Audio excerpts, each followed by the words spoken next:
Welcome to the Resolve to Read podcast. My name is Jennifer, and I'm here to help you read through the entire Bible in a year. So let's get started.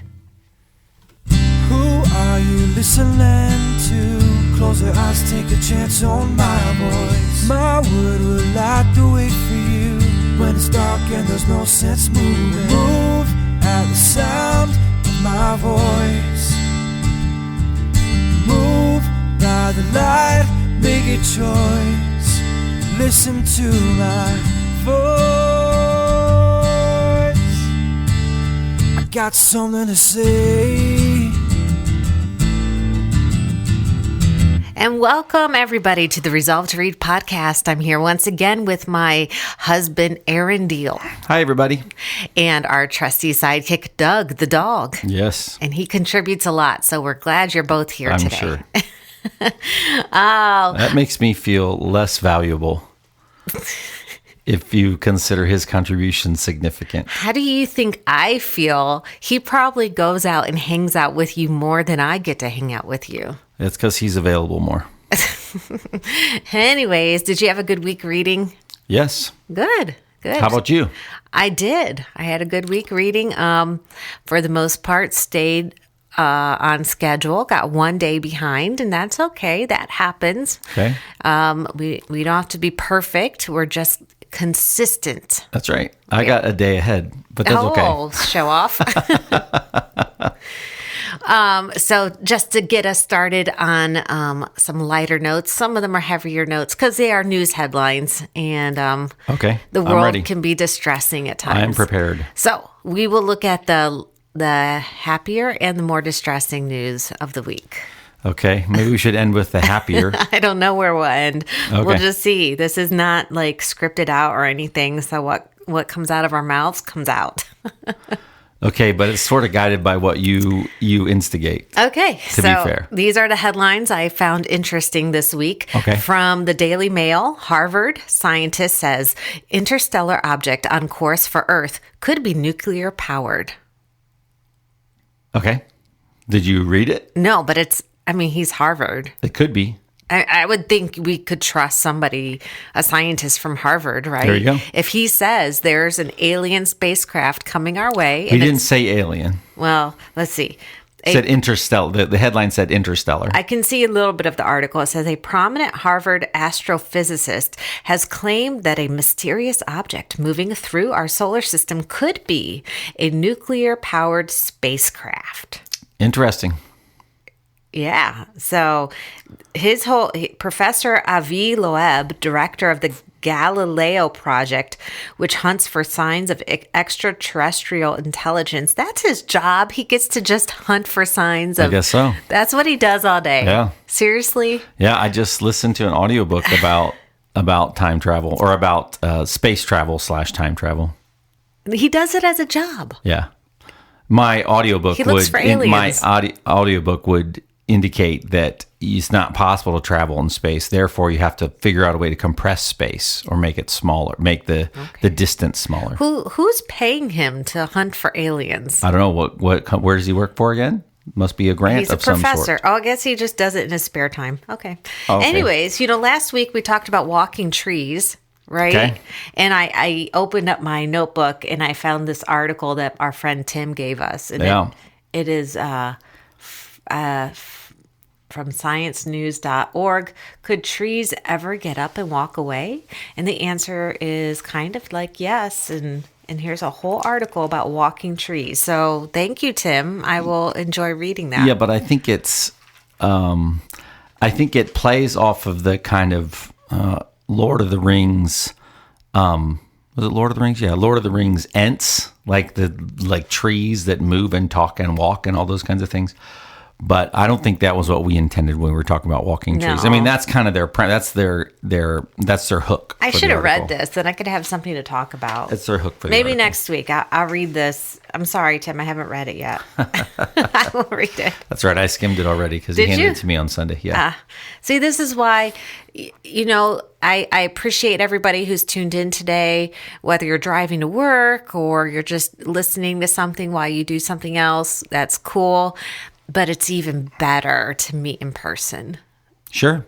with other people that are reading along with you. Yeah, So absolutely. hope you can Also, find- I agree with that 100%. Also, you probably shouldn't say that on a podcast where we want people to listen to the podcast. I know that is the conundrum I have. I'd rather all of our listeners be gathering in person. If they have to choose between being in a small group of people reading the Bible or listening to the podcast, I hope they would choose the small group. I agree. Yeah. Okay. I'm not going to read this to you, but from New York Post, just to irritate you. How am I going to know what the headline is if you don't read it to I'm me? not going to read the article, but it's just to irritate you more than Did anything. you read the article? Well, yeah, because I thought it was great. Oh, okay. Extremely unsurprising news about people who drink coffee most mornings. Huh. And you're very happy about that because you just love that I drink coffee. Is it that their breath smells bad? Is that the unsurprising? No, it's actually good. There's a Oh. bunch of good stuff. Yeah, okay. And it's positive. So there. Okay. Ha. Actually, I think coffee, especially if you don't load it down with creamer and sugar, which is probably the only way I would enjoy drinking it, probably isn't horrible for you. I mean, it might even be good. Maybe, I don't know, possibly it's good. They go back and forth. Like, this is bad. Fat's bad. Now fat's good. Blah, blah, blah, blah, blah, all that kind of stuff. So it's hard to say. Well, I think there's a lot of fun to having a cup of coffee in the morning, too. You get to have a mug. A warm mug. Yeah, you always like the warm hand feel of a mug. Okay, let's move on with our news. So this is where I said distressing news. It's good for us to talk about local news. There's a lot of national headlines like nuclear powered aliens coming to Earth, stuff like that. Yeah.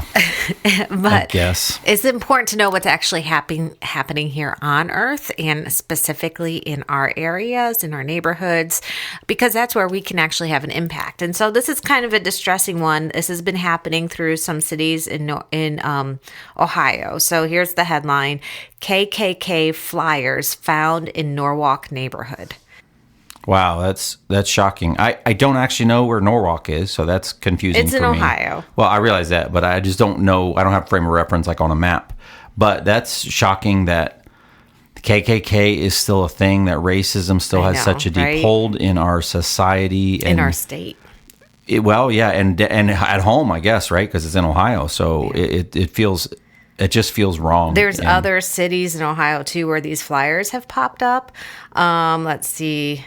They've also, I saw the list somewhere. Where did I see it? Bowling Green. Yeah, I'm familiar with where that's at. Perrysburg. Yeah, that's this shocking is the only word I can say. It's shocking to me Finley? that is a thing that is still going on today, right? Yeah. It just is a picture of the brokenness of human beings and the brokenness of a sinful heart. Because clearly it's not, it doesn't honor God. It doesn't. There maybe was a time, unfortunately, when things were twisted and people tried to use like the Bible to support a racist ideology. Certainly in our own country, we've seen that historically. But now we recognize that, wow, that was really a self-serving manipulation of Scripture at best. Absolutely self-serving. I like that you said that. This is all about me, and what I want. And it doesn't matter if I hurt other human beings who are made in God's image. I love this little, they interviewed this little interview with a Norwalk resident, Precious Combs. She says it's sickening in 2025. And then she says, don't act like you're a Christian if you're okay with this. Yeah. Yeah. Yeah. We're not okay with it at all. No, absolutely not. In Parma, News 5, Cleveland, the deer have become a problem. No kidding. Yeah, that's not news. I mean, we've been here 9 years, and the deer definitely are. I mean, they're wonderful. They're beautiful too, but there's danger associated for sure. It feels unsafe sometimes when you're driving. You're like, it's weird though. The deer up here, they kind of, and when I say up here compared to like the Dayton area, they kind of monitor the roadway. Like, I don't know. They're different up here. I feel like they're paying attention to cars a little bit. Not to say there aren't dead deer all the time. Yeah, but not like down But south. like especially on surface streets. The city deer, they kind of are different. Yeah. We got city deer. Highway deer still end up dead on the road. I get it. But city deer, they kind of paying different. attention. Yeah. Yeah, they Very But yeah, they interesting. cause problems. Boy, you They're- can't grow anything. They're on the verge of being domesticated around here, I think. I hope not. You can't grow anything, that's for sure. Anything pretty. They'll eat Whatever it. you want to put in your landscape that's pretty, If you it's not go going to around grow. Parma, you'll see like these caged in Yeah. gardens and stuff. It's the only way. Yeah. So you lose the pretty because of all the caging Yeah. around it.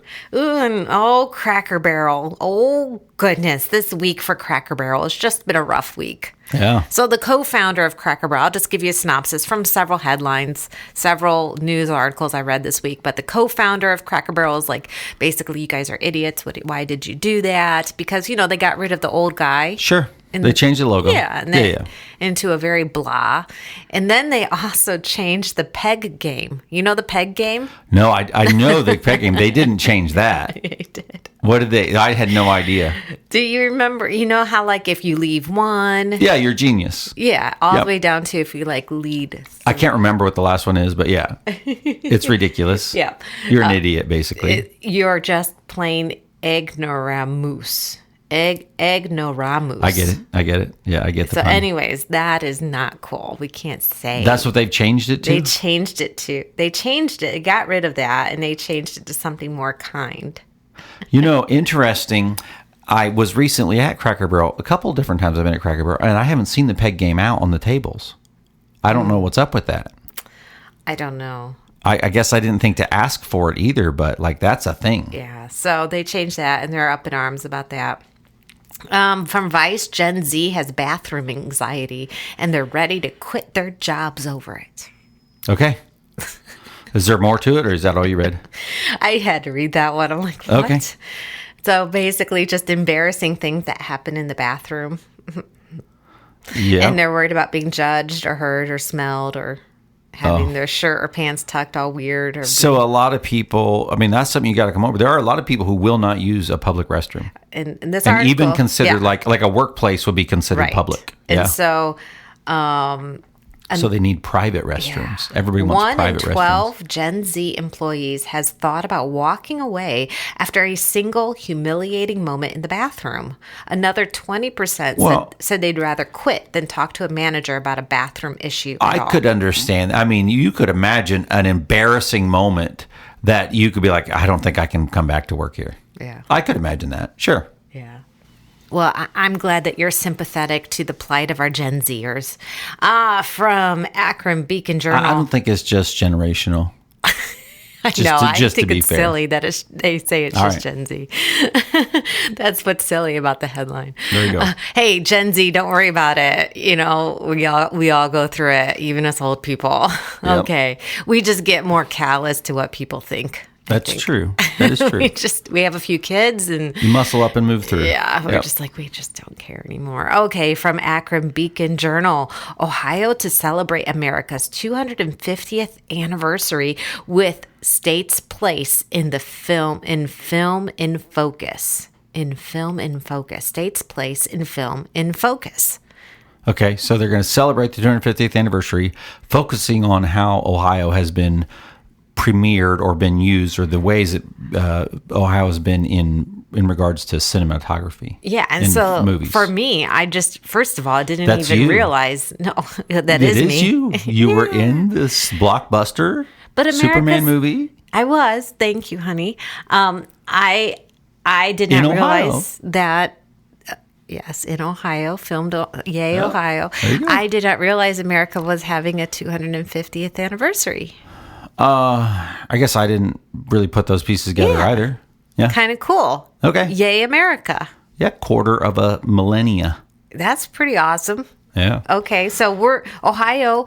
Our claim to fame. All I can think about, though, is how it has it's just not even a drop in the bucket in I God's know. grand scheme of things. Right. But that's okay. The history we're pouring through right now. We're like, But 250 years. Whoop-de-doo. But, of course, Ohio is going to market with our claim to fame, which is the movie business. Yeah. Hollywood, Ohio.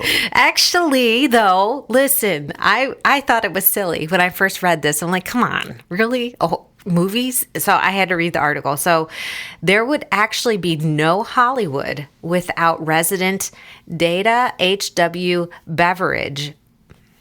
Not like beverage. of Hicksville, Ohio. She co-developed and named the Los Angeles suburb with her then husband, H.H. Wilcox, in 1887. And they would later develop much of the civic infrastructure of Hollywood. So Isn't that common knowledge? No, but You're saying it like you just learned this. you didn't know it either, you goof. Okay. So Hollywood exists because of somebody from Hicksville, Ohio. There you go. There you go. And also the founders of Warner Brothers Studios built their theater business in Youngstown. Okay. Hey. All right. There's a long list of directors and films that have been filmed here. Let's see. Paul Newman from Shaker Heights. It's interesting that they chose. Steven Spielberg from Cincinnati. It's interesting that they chose cinematography as the thing to celebrate. Yeah, it is. So they considering other things, but yeah, but that's okay because I think it's just been recently big news having Superman here. So they're going to ride on that, and they're going to have a festival, right? And they have, at this point, we have all 88 counties involved. We have close to 250 venues showing almost 280 films, all Ohio-centric, which means they have some kind of tie to Ohio. So it's going to be a fun year. Where is this festival?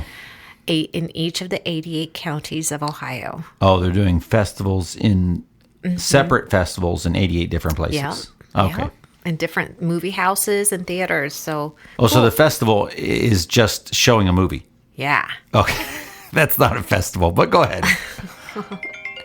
Okay, I will go ahead. And one of my favorite topics is AI. So here we go. Latest in the news of AI, Fortune magazine. Doctors who used AI assistants in procedures became 20% worse at spotting abnormalities on their own, study finds, raising concern about over-reliance. Huh. Well, I think we see that already with just our smartphones and stuff. Like, it's hard to remember phone numbers. I had trouble the other day when I went in for surgery. They asked me for your phone number, and I'm trying to give them. I get yours and mom's confused, and I'm trying to give them. I know your number, and that's it. Yeah.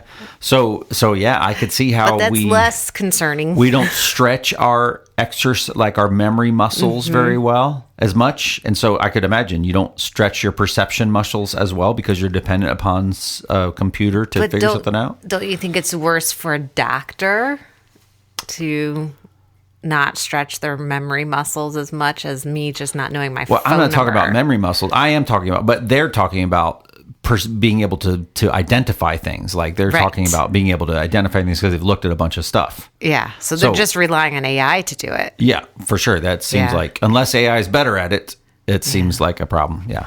So, and then, brighter news for Cracker Barrel, their shares have risen, according to CNBC, because they got rid of their controversial new logo and their shares went back up.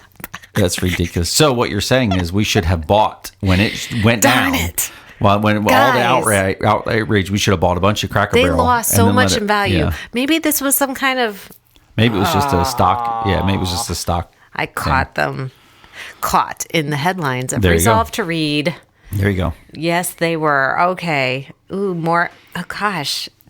So Travis Kelce and Taylor Swift got engaged this week, and that's big news. It's Ohio related too, so it's just because we talked about last week how they bought a place, or we think they bought a place. Yeah, they think they bought some $18 million or something estate. Yeah. And so now, is the wedding going to end up in Cleveland? That's the big question. And there's a big, her showing off her ring this week, like this huge $500,000 ring, almost $1 million, something like that. And so this was really big news. And it was such big news that, according to Insider, the Taylor Swift and Travis Kelce engagement hit so hard, one company gave its employees the afternoon off. Okay. H&R Block Okay. They gave them the afternoon off. And Is the celebration? Is it kind of like celebratory? well, Woo! here's the email that went out. Let's be honest. Between checking our social feeds, debating potential wedding playlists, and most importantly, telling your friends what married filing jointly means, I know focus is in short supply this afternoon. So here's the deal. If you're so inclined, call it early, go home, celebrate love, speculate about the dress, argue whether the reception will be held in KC or a castle in Europe. He should have said, or Cleveland. Hello. She added, pick things back up tomorrow when the internet calms down.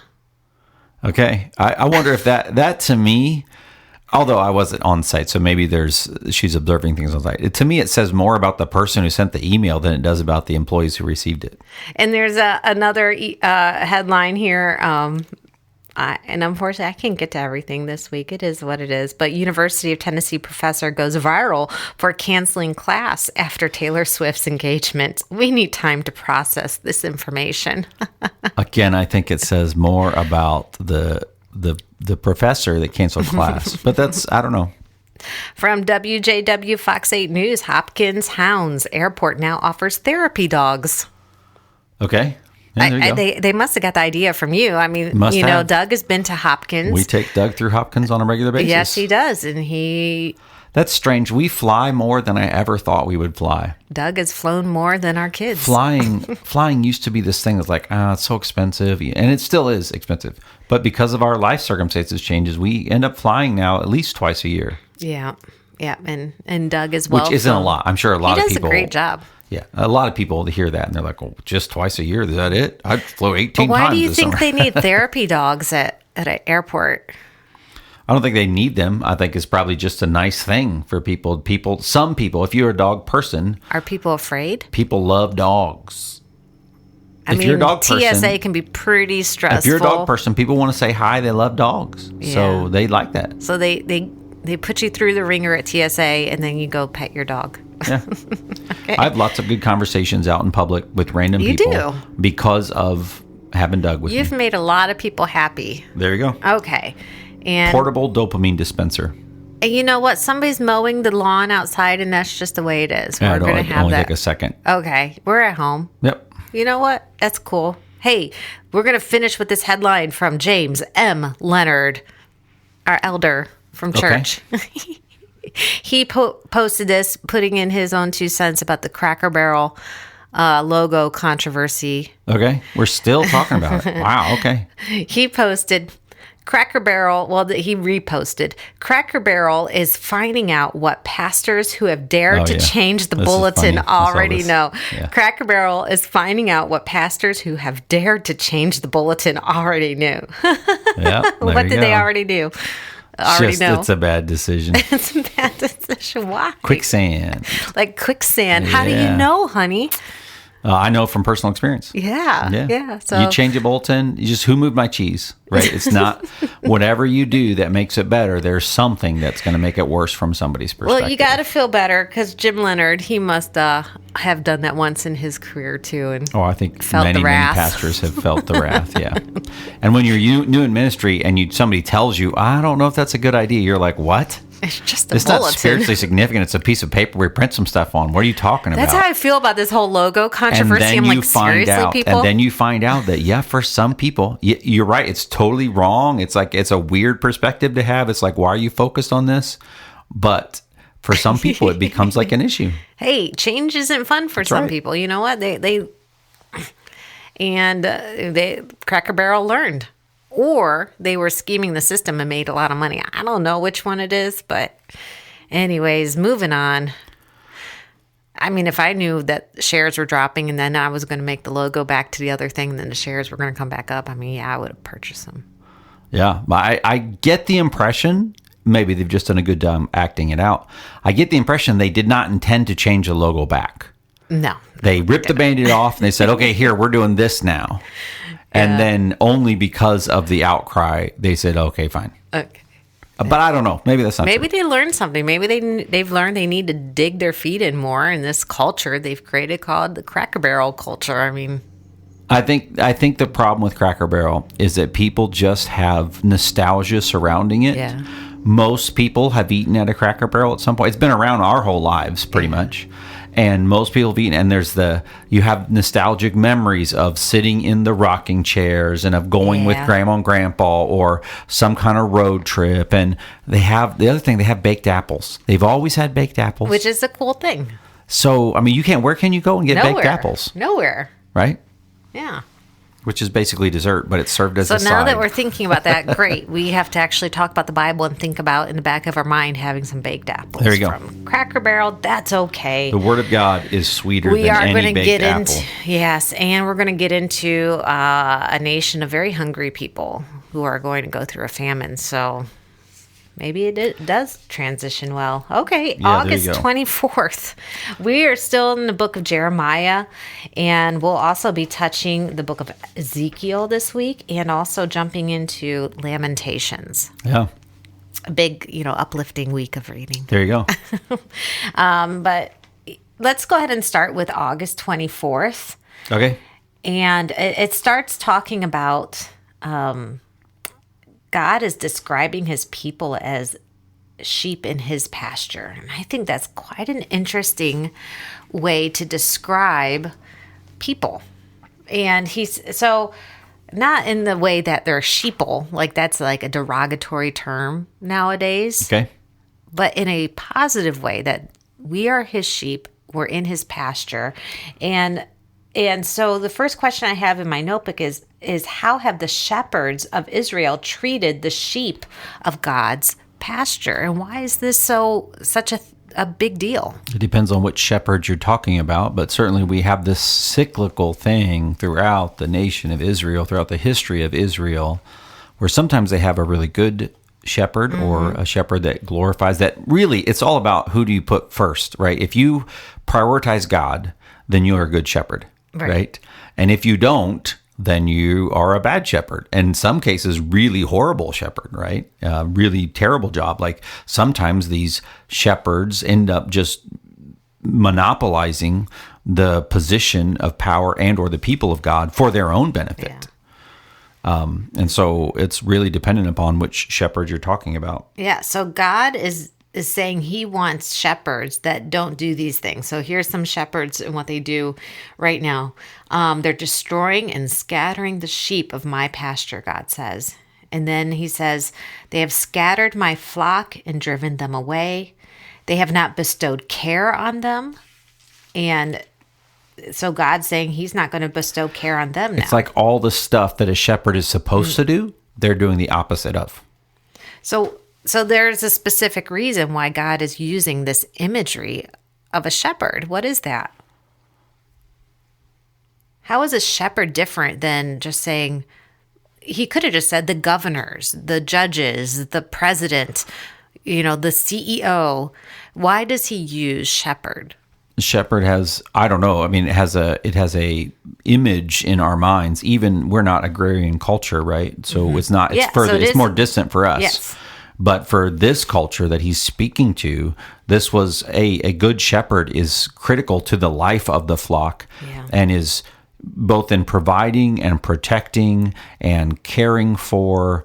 The shepherd position is very much a nurturing, and I'm going to talk about sheep here, but air quotes, loving perspective. Absolutely. Like we got to see some shepherds up close and personal when we traveled over to Jordan. Yeah, that was cool. Yeah, and I loved watching the shepherd boy. Yeah. I have some videos of him. It kind of breaks the shepherd thing, though, because he's throwing rocks at his sheep. Well, not at them. He was off to the side to where he didn't want them to go. And to so they, scare, so they would go. But depending how far away you are, he's throwing rocks about near the sheep. The two little lambs. So he has this huge flock of sheep, and then he's got two little lambs. He's trying to drive across the road. Yeah, but two little lambs just are not, they're straying. What does he do? Grabs them by their ears and drags them. No, he doesn't. Stop it. What does he do? I think he picks them up. He does. He picks one up in his arms, holds it like a baby, and then he just gently tries to get the other one to follow him. Yeah. And then he couldn't. He was having a hard time. So remember what I did?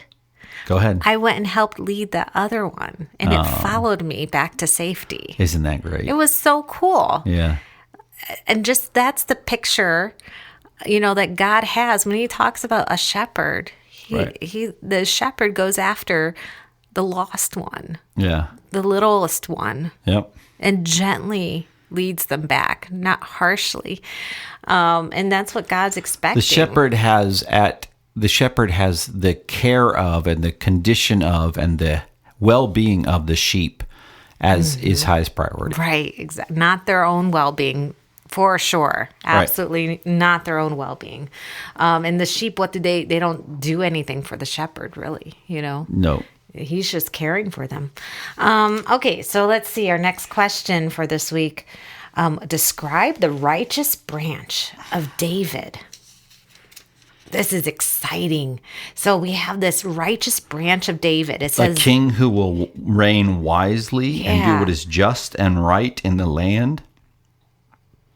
I mean, it's amazing. Israel is going to experience safety. Judah will be saved. It's the righteousness, this idea of righteousness. Mm-hmm. In fact, the name of this branch is the Lord, our righteousness. Yeah. And then it says, David will never fail to have a man sit on the throne of the house of Israel. So I could be wrong, but I don't think there's any more technical kings coming for Israel. If I go back and look at in my notebook, I actually have a list of all the kings and how they go from one to the next. And I don't know if I can find it in time to mention it, but I am curious to know who the last king is.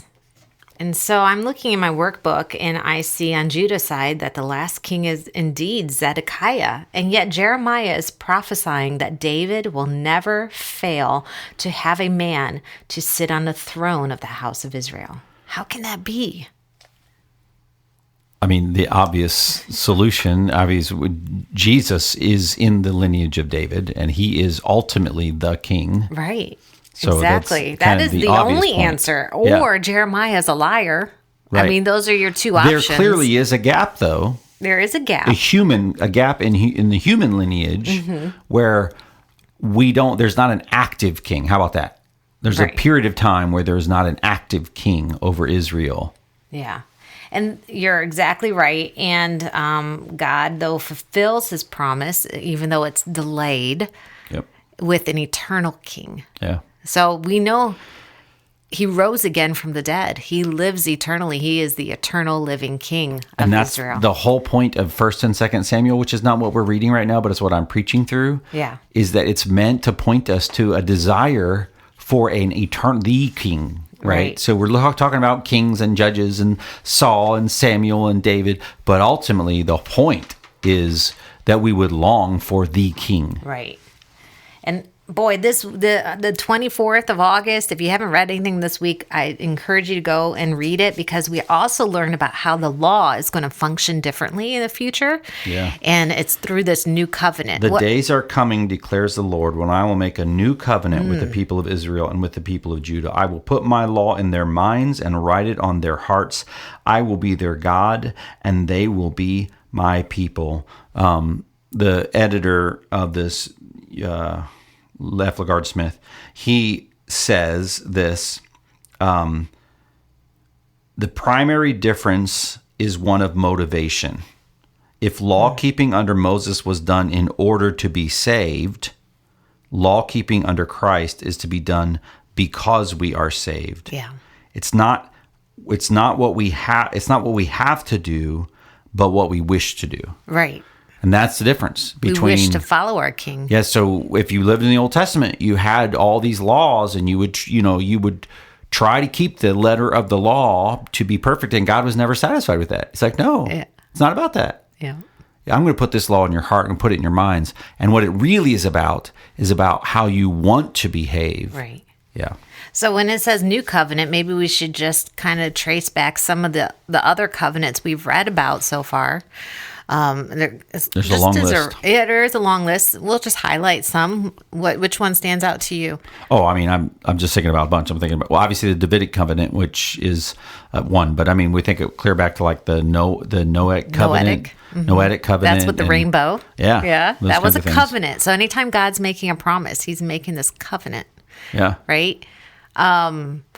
And the word covenant actually is derived from the Hebrew word to cut. Yeah. And they would cut a covenant. And Yep. so one of the biggest ones we have is the Abrahamic covenant. And this is before the Mosaic covenant of the law. So the Abrahamic one precedes that, and he promises that the whole world is going to be blessed through the descendants of Abraham. Yeah. And that a king would come out of his lineage. And ultimately, the king does. Yeah, so that's a promise. It was a one-sided promise too, because they cut the animals in half, if you remember, and God, his presence. Yeah, his presence passes through, and Yeah. they cut that covenant.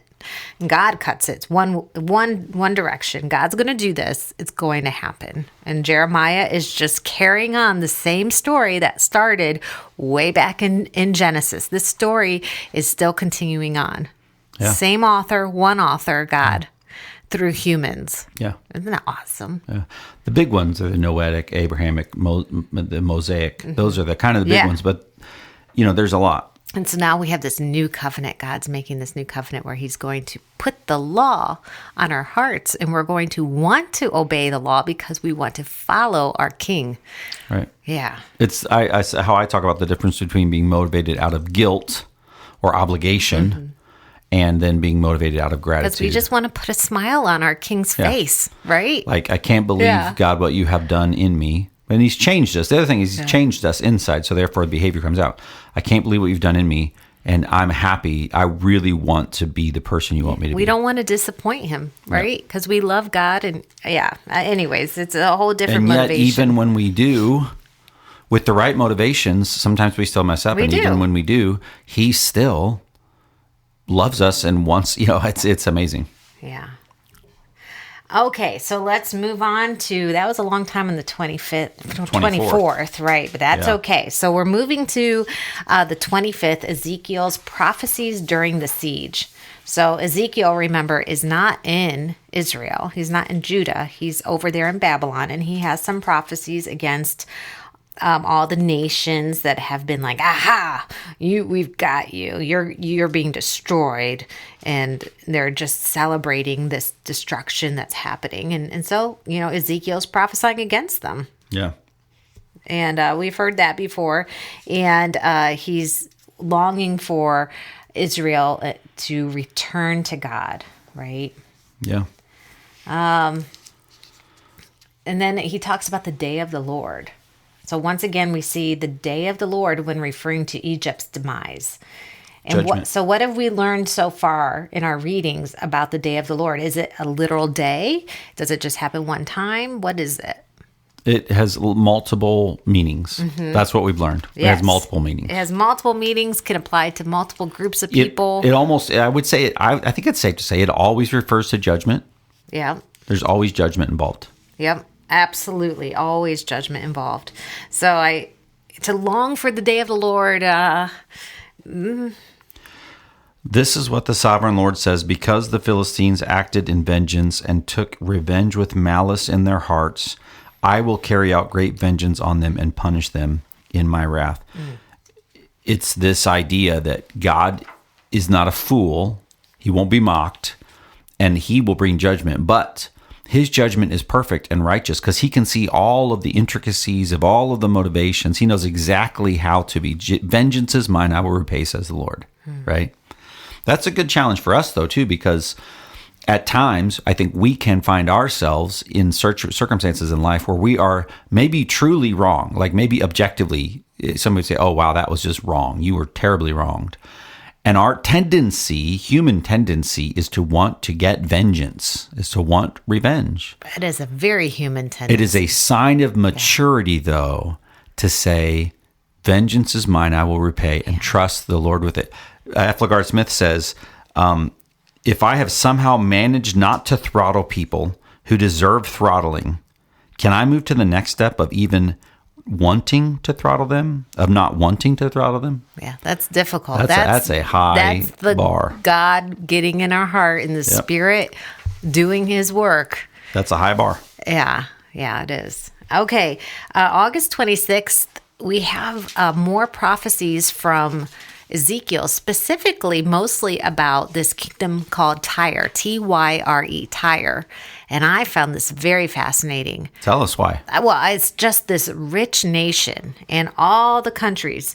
Tarshish did business with them. Greece, Tubal, Meshach traded with them. The men of Beth Togarmah exchanged their stuff with them. The men of Rhodes traded with them. Aram did business with them. Judah and Israel traded with them.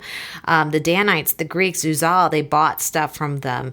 So it's just this idea of this extremely well-off place. And they're just they're important to all the nations around them because they got the stuff. Yeah. Somehow they've got the stuff, and so we need them to survive so we can trade with them and get all their stuff, right? And God compares them to, through his prophet, God compares them to Satan. I know. That's where it really takes this turn, you know? Pride. Yeah. In the same way that kind of the epitome of Satan's issue is pride, they are, maybe, I hate to say rightfully so, but they're proud of their position and of their, like, the premier place. I can't imagine it's like living in Strongsville instead of living in... Well, I'm just joking. I do like Strongsville. You got me there. See, I was going to say it's kind of like the nation that might be proud of itself, but hey, yeah. Well, the pride is common to all of us. Yeah. I mean, we all have different examples in our own lives where we have dealt with feeling in an unrighteous way, feeling prideful about something, right? I think pride is the number one sin that disgusts God the most. I really believe that. Because it is the source. It really is the source of what we do that are sin. It is a declaration of independence. Yeah. Right. You're not prideful. I don't know. You're not prideful about something that someone did for you. Yeah. Right. You're prideful because you think there's something in you. Ezekiel 28, in the pride of your heart, you say, I am a God. And then later God says, because you think you are so wise as a God, I'm going to bring foreigners against you. And then it just goes on talking about this destruction because of their pride. Let's see. You were the model of perfection, full of wisdom and perfect in beauty. And yet they were filled, it says, through your widespread trade. Interesting. You were filled with violence and you sinned. Your heart became proud on account of your beauty, and you corrupted your wisdom because of your splendor. So God did bestow this wisdom and splendor on them, but they turned it into something disgusting. It's very much a mirror to, it's very much descriptive or complementary to the description of Satan being cast. Because then, so I threw you to earth. Yeah. I made a spectacle of you before kings. And it was Satan's pride. Yeah. And so I'm going to stand firm that pride is what truly disgusts God when we have pride. You're confident. I'm confident. And it's on pride right there. I'm so confident that this is, I know this. Listen, I struggle with pride every day, okay? Okay. I would never know. Stop it. I do. We all do. And it rises up. You feel it rising up in your chest. You know, it could be that. For sure, offense, when you're offended. Yeah, when I want retribution, that's because of pride. Offense, I think, is tied to, is there somehow your pride, your ego has been stepped on in some way, shape, or form. Maybe it's a objectively correct, like everybody like absolutely, and maybe it's just subjective, but ultimately offense is related to how you're. Even like whether you have high self-esteem, low self-esteem, like even low self-esteem, if we're looking at other people wishing we were like them, that's still pride in ourselves. That's like, very self-focused. Well, that's covetousness, but again, that's maybe at the heart of that is pride. Yeah. So I think it's not just because I don't have pride. Well, I'm saying I do, but if I say I got rid of all pride, doesn't mean that I would be self-loathing either. It's more just being honest, an honest assessment that God. So maybe somebody has a lot of wealth. The antithesis of pride. God did it, not them. Antithesis of pride is celebration in God's glory and His work. It's not to lie about it. So we're not going to lie and say, oh no, I don't have wealth. No. The antithesis of pride is a celebration of God's work and God's glory. Yeah. So, okay, I'm a millionaire. Praise God that he's given me the ability. This is an amazing thing. God's given me the ability to be able to minister in his kingdom. I'm not a millionaire, but and one of the ways he's done that is through these finances. I mean, that's a practical way. Or wisdom. Some people have more wisdom and intellect. It's not because they're better than another person, but it's... And as soon as we start to take credit for, that's the problem. When we start to be like, well, I'm a wise person. I'm just a wise person. Oh, oops, no. God has given you wisdom.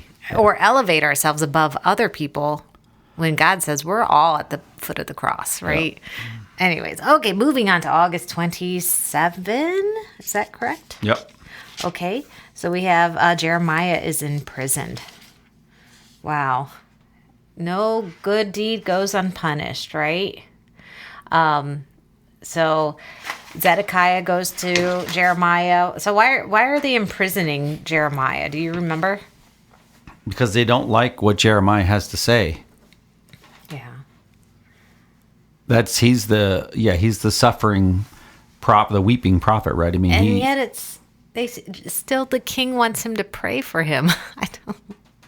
It is a strange kind of perspective because we're like, wait a minute, you don't think but you want him to be. You recognize him as God's emissary, right? Because that's why he wants him to pray for him, but.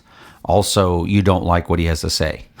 So it's complicated. And Jeremiah, he's really for the king. He really is. Because later we're going to find out what happens to the king. But right here, Jeremiah is telling him what to do so he doesn't suffer. And the king does not listen to him. He's saying, just surrender. Just surrender. And the king's like, well, but then But that's counterintuitive. Yeah.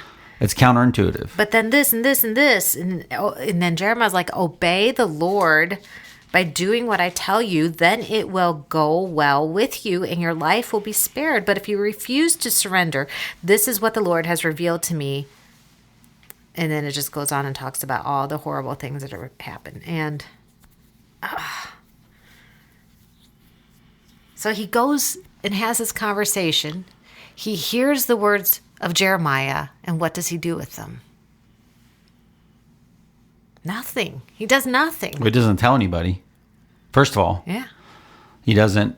He keeps it private. He's not interested in sharing he's like, it. just tell him why. He does not take action. Yeah. So he's told directly, really, from God what to do to spare his life, but yet he takes no action to do it. The sin of omission. Yeah. So then August 28th, the fall of Jerusalem. And I wrote, did King Zedekiah listen to Jeremiah's advice? And no. And the result was horrible for him. I think this is where it talks about the wall is broken. And they take Zedekiah. And this is horrible. They take Zedekiah and they kill all of his sons in front of his eyes. And then they gouge his eyes out. Yep. So the last thing he sees is the death of his family. Yeah. And then he's just in prison for the rest of his life until he dies. Yeah. Yes, so he has to kind of think about he's in prison, so it's not like he's doing anything. Literally, the only thing to occupy his mind is what was most recent in it. Yeah. So who was left behind by Nebuchadnezzar after he took the captives away? I think there's some of the poor people are left behind. I mean, pretty much just the poor people. He makes a governor and some other things, but he mostly the people who didn't have anything, the underserved people, I guess is the word we would use today. The poorest of the poor, actually. And he actually gives them their own land and vineyards. Right, because he's conquered this land, and now he wants this land to have value as his vassal. So, and I think it's interesting. I don't know if you remember before all this happened, when Ezekiel and Jeremiah, Isaiah, all of them are like, you're going to be judged. You're going to be judged. And one of the reasons you're going to be judged is because of your bad treatment of the poor. Absolutely. Yeah. They oppress the poor of the land. Yep. And rule over them ruthlessly. They don't give righteous judgments. They don't judge fairly if it's a poor person, they're not going to get justice. Yeah. And here we have... And part of God's judgment here is that the poorest of the poor are going to be given vineyards. The tables are turned. Yeah. The last are made first, and the first became last. Yeah. I don't know. I heard that before somewhere. Yeah. It sounds familiar to me too. Yes. So how we treat the least of these is very important to God. Extremely important. That's what we learn about God here. And he's not kidding. But that's his perspective even with us. That from a spiritual perspective, we are the least of these. We're in that bad a shape. Yeah. And God, because of his righteousness and because of his mercy and because of his grace, he treats us the best. Yeah. And for us to elevate ourselves over another is just... Right. Well, that goes back to your KKK comment. Yeah, absolutely. For one group to elevate themselves over another group. It's just wrong at so many levels. Yeah. Yeah. And then the land is going to enjoy its Sabbath rest. All the time of its desolation, it rests. Yeah. It's God has already established this plan for the land and 7-year cycles and, all of these cyclical things that are supposed to happen. And Israel isn't obeying God, right? So they haven't cared about God's rules or commandments. And so they haven't been doing it, which it sounds ridiculous. I mean, to us, it just seems unfathomable because we live in a society where we don't take a day off, let alone imagine taking a year off every 7 years, that kind of thing. And so God's like, hey, I said I wanted this to happen. Now what's going to happen? We're going to catch up. Yep, absolutely. And this is a major catch up. And that sounded weird, not like ketchup, like mustard and ketchup, but this is a major judgment of God. Yeah. In an extreme way. And God gives us a whole book of the Bible just to describe it. We don't have pictures, we don't have video, we don't have audio recordings of the tragedy that's unfolding in Jerusalem right now. We have the book of Lamentations. That's one of the reasons I really appreciate the Daily Bible, the way that Lagard Smith has put this together, because since it's chronological, Lamentations gets dropped in on top of what we've just read about happening through Jeremiah's perspective, and now we see it fits perfectly. It does. We understand why. And it's it's a poetic illustration and description of the heartbreak and the lament that Jeremiah has over what's happening. I mean, he's seeing it firsthand with his own eyes, and he also remembers what it used to be all at the same time. He's just seeing everything he's ever known being destroyed. I mean, I'm trying to put that into perspective. Like, if, we live in a land where we've had just all of these traditions and things that we've done with our families and all of that, our buildings, everything. So, I mean, there's some modern day equivalents to this, I think. And that's where we have like these natural disasters and destruction that happens.